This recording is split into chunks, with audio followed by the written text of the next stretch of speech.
लेकिन जिस तरह से हमने पहले भी कहा कि इसकी जड़ जो है वो दरअसल यही आइलैंड है, और यही आइलैंड जो है, क्योंकि शेख हसीना ने ये आइलैंड नहीं दिया अमेरिका को, बाइडेन को, जिनकी निगाह इस पर थी और जो मिलिट्री बेस इसको बनाना चाह रहे थे, इस वजह से ये पूरा तख्ता पलट हो जाता है। बहुत ही खूबसूरत है ये आइलैंड। अगर हम यहाँ पर बात करें, ये कोरल आइलैंड यहाँ पर जो सेंट मार्टिन आइलैंड जिसकी हम बात कर रहे हैं, बांग्लादेश से 9 किलोमीटर दूर, लेकिन एक द्वीप पर नजर, और 5 देशों पर दरअसल इसका किस तरह से असर पड़ता, किस तरह से असर पड़ रहा है, वो दरअसल हम यहां पर आपको दिखा रहे हैं। ये जो आप यहां पर देखते हैं, बांग्लादेश से 9 किलोमीटर की दूरी पर ये, इधर म्यांमार की भी अगर हम यहां पर बात करें, श्रीलंका, भारत और चीन, तो कुछ इस तरह से ये पूरा जो सर्कल है ये यहां पर बनता हुआ नजर आता है, जो आप यहां पर देख रहे हैं। और इसी वजह से, क्योंकि इस आइलैंड को मिलिट्री बेस अपना बनाना चाहते थे बाइडेन, और अगर ये डील हो जाती तो फिर उनका तख्ता पलट नहीं होता, वो बच जाती, वो बनी रहती, लेकिन साथ ही साथ उन्होंने ये भी कहा कि वो वापस आएंगी। अब इसके पीछे की क्या जो मंशा है, क्या वो मैसेज देना चाह रहे हैं, क्योंकि वो अपने देशवासियों से ये अपील करती हुई भी नजर आई कि आप उन कट्टरपंथियों के बहकावे में ना आए, मैं वापस लौटूंगी, ये भी वो कहती हुई नजर आई। तो अगर ये डील हो जाती तो क्या वाकई सरकार बच जाती? ये हम क्यों कह रहे हैं? हम बता रहे हैं क्योंकि ये जो खुलासा है वो खुद पूर्व प्रधानमंत्री, बांग्लादेश की पूर्व प्रधानमंत्री शेख हसीना ने ये बड़ा दावा किया है। अमेरिका सेंट मार्टिन में चाहता है कि मिलिट्री बेस वो दरअसल वहां पर बनाता। सेंट मार्टिन के लिए कई बार डील की कोशिश की गई। हसीना को चुनाव जिताने का लालच भी दिया गया, जिसका जिक्र थोड़ी देर पहले ही मैंने किया कि शेख हसीना ने अमेरिका की इस डील को ठुकरा दिया। बांग्लादेश और म्यांमार के बीच जो कुछ हिस्से हैं उनको तोड़ने की साजिश रची जाती है। तोड़े हुए हिस्से से ईसाई देश बनाने की साजिश थी। ईस्ट तिमोर की तरह एक नया देश बनाने का षड्यंत्र रचा जा रहा था। ईस्ट तिमोर साल 2002 में ही नया देश बना है, और ये सारी बातें जो हम आपको बड़े पॉइंटर्स यहां पर बता रहे हैं, ये तमाम बातें खुद शेख हसीना ने कही हैं, ये वो खुलासे किए हैं। शायद यही कारण है, या हो सकता है कि यही वो अपने भाषण में उस वक्त अपने जो नागरिक हैं उनको संबोधन में वो देना चाह रही हो, जो बीच में ही उनको रोक दिया गया था, क्योंकि सिर्फ 45 मिनट का समय उनको दिया गया था कि आप छोड़ दीजिए, आप छोड़ दीजिए ढाका को, बांग्लादेश को छोड़ दीजिए। ईस्ट तिमोर में अमेरिका की मौजूदगी है, एक द्वीप देकर अपनी सरकार बचा सकती थी हसीना। यह हसीना ने ही बताया कि अमेरिका के आगे झुकने से बेहतर मुझे पद छोड़ना लगा। ऐसी तमाम बातें बताते हुए वो नजर आती हैं। लेकिन जो विदेश मामलों के जानकार हैं, जो डिफेंस एक्सपर्ट्स हैं, वो इसको कैसे देख रहे हैं, वो इस पर क्या रिएक्ट कर रहे हैं, ये भी सुनिए।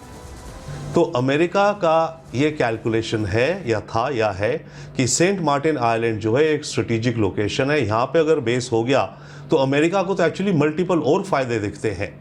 केवल यही नहीं है कि बे ऑफ बंगाल में चाइना को वो काउंटर करने के लिए अपना बेस बना रहे हैं, परंतु यहाँ पर ऑब्वियसली वो जो और देश हैं, म्यांमार हो गए, वियतनाम हो गए, उसको सपोर्ट कर सकते हैं, थाईलैंड को सपोर्ट कर सकते हैं, भारत को क्या कहें सपोर्ट भी कर सकते हैं, भारत के ऊपर कुछ प्रेशर भी बना सकते हैं कि आपके बगल में अमेरिकन मिलिट्री बेस है।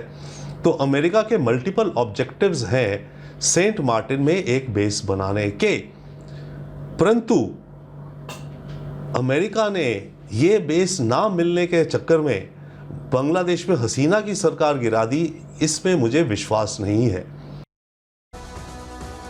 तो मल्टीपल एडजेक्टिव्स बताते हुए नजर आ रहे थे यहां पर रविंद्र सचदेव को, आप यहां पर सुन रहे थे। देखिए, छोटा द्वीप है लेकिन असर बड़ा है, और इसी असर को बताते हुए रविंद्र सचदेव भी यहां पर नजर आ रहे थे कि बंगाल की खाड़ी में मौजूद है सेंट मार्टिन द्वीप की अगर हम बात करें। और जैसे ये ग्राफिक्स जो बनाया हुआ है बहुत ही खूबसूरत, और इससे भी कहीं ज्यादा है। देखिए, इतना जब ग्राफिक्स में आपको लग रहा है, इससे कहीं ज्यादा खूबसूरत ये आइलैंड है। द्वीप का कुल क्षेत्रफल महज 3 वर्ग किलोमीटर है। इससे पूरे उसके क्षेत्रफल की बात करें तो बांग्लादेश से इसकी दूरी महज 9 किलोमीटर है। 9 किलोमीटर में ये जड़ है सेंट मार्टिन द्वीप, जिससे म्यांमार सिर्फ 5 मील की दूरी पर है। अभी वो पूरा मैप हमने आपको दिखाया था। हिंद महासागर में प्रभुत्व के लिए दरअसल ये द्वीप बेहद अहम है, इसीलिए इस पर डील करना चाहता था अमेरिका।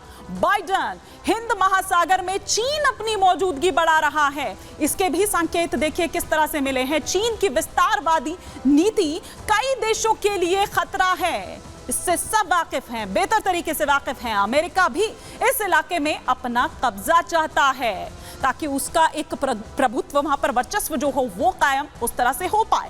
सेंट मार्टिन में एयरबेस बनने से जो है वो चीन पर नजर उसकी रहेगी, तो ये भी एक इसका मोटिव है। मिडिल ईस्ट वाली रणनीति एशिया में अपना रहा है यूएस, तो ये वो इस छोटे से द्वीप, लेकिन इसका कितना असर है वो हम यहाँ पर आपको दिखा रहे हैं। लेकिन आइए हम यहाँ पर आपको सुनवाते हैं कि जो रक्षा विशेषज्ञ हैं वो इस पूरे मामले को किस तरह से देख रहे हैं, वो इस पर किस तरह से रिएक्ट कर रहे हैं।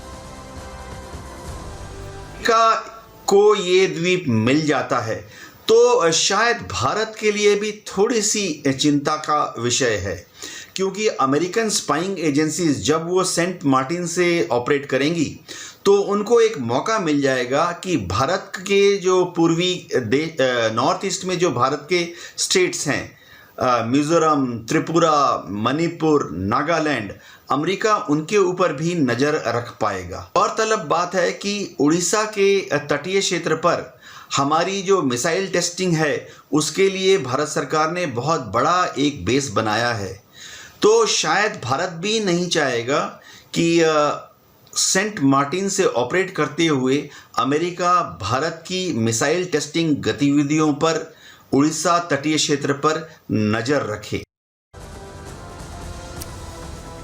तो यहां हमने आपको दिखाया कि क्या कुछ कह रहे हैं जो तमाम डिफेंस एक्सपर्ट्स हैं, जो रक्षा विशेषज्ञ हैं, उनका क्या कुछ इस पूरे मामले पर कहना है। लेकिन आइए अब हम आपको बताते हैं कि जो आवाम अपने देश की है उससे शेख हसीना की क्या अपील है। बांग्लादेश में हो रही हिंसा से दुखी है शेख हसीना। मेरे बयानों को गलत तरीके से फैलाया गया, ये शेख हसीना ने कहा। जनता की मासूमियत का फायदा उठाया गया, ये शेख हसीना ने खुलासा किया। देश की आवाम से शेख हसीना ने अपील की कि कट्टरपंथियों के बहकावे में ना आए आप लोग। और यही उस वक्त वो भाषण रहा होगा जिसे वो रिकॉर्ड करना चाहती थी ढाका छोड़ने से पहले, लेकिन उससे पहले ही बीच में उनको रोक दिया गया। अल्लाह की कृपा से मैं बांग्लादेश जल्द लौटूंगी, ये शेख हसीना ने अपने देश की जो नागरिक हैं, अपने देश की जो आवाम है, उनसे अपील की। हिंदुओं पर हो रहे हमले से शेख हसीना भी दुखी हैं, ये शेख हसीना ने कहा। लेकिन आप ये देखिए कि तख्ता पलट हो चुका है, अंतरिम सरकार जो है वो आ चुकी है। उसके जो कार्यवाहक पीएम हैं मोहम्मद यूनुस, वो संभाल चुके हैं सत्ता, लेकिन तस्वीरें जो हैं वो अभी भी इस तरह की थमने का नाम नहीं ले रही है। आप देखिए कि किस तरह से वहां इंसानों ने, वहां पर जब पहुंचते हैं लोग, कि किस तरह से वो जान उनकी बचाते हैं। हिंदुओं के घर जो हैं वो जला दिए जाते हैं। तो